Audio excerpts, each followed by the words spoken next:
Welcome to Silicon Valley Asian Business Talk. Hello, everyone. This is Roger Chen from University of San Francisco Center for Business Studies and Innovation, Asia Pacific. Welcome to join our interview program. We want to thank you for the support. All right. Thank you, Roger. Thank you for inviting me to this session. My background, I grew up in India and came here for my master's in the early 80s in computer science, and then moved to, and that was at Virginia Tech on the East Coast. I then got my first job at Intel. I went to a college in India called BITS Pilani, which is considered to be India's #1 private university for science and engineering. Intel was like the dream company. I was fortunate to get a job there. So about 10 years into Intel journey, you're surrounded by a lot of entrepreneurs here in Silicon Valley. And, I decided to, begin my own journey with a company called Sierra Atlantic. And, that grew to be a fairly substantial size company, about 2,500 employees worldwide over a 17-year period. And, through the course of that, we raised capital from some of the Sandal Road companies, venture funds. So that's kind of my background as a tech entrepreneur.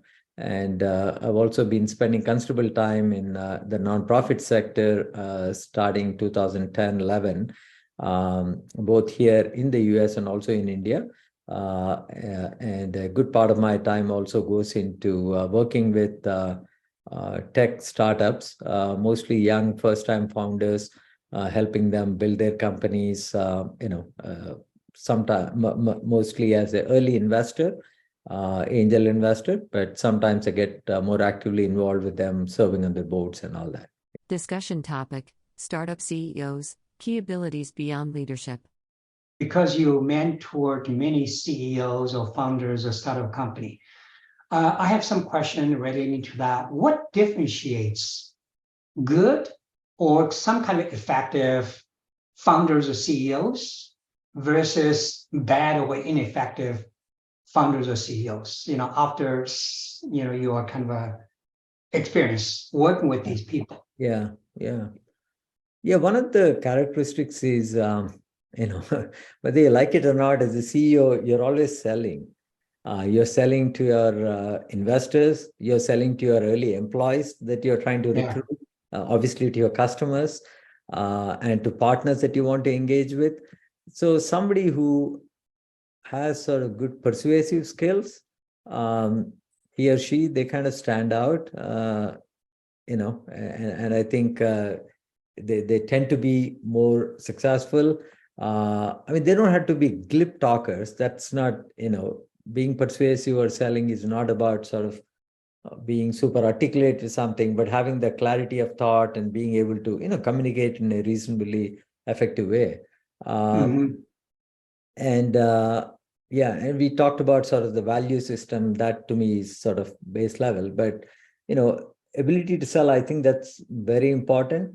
And also, are they good listeners? And do they have the ability to to take ownership of things and not kind of say, oh, somebody else did this, that's why I couldn't do it, right? At the end of the day, the buck stops with you. You're the founder, you're the CEO, right? Always like somebody who says, hey, I missed out on that, I didn't see that coming, or, that's why we couldn't do this, or something else like that. Because we are all human. None of us are perfect, and, we are continuously learning. But I think having that honesty, that intellectual honesty, I think is important. Yeah. Thank you for watching.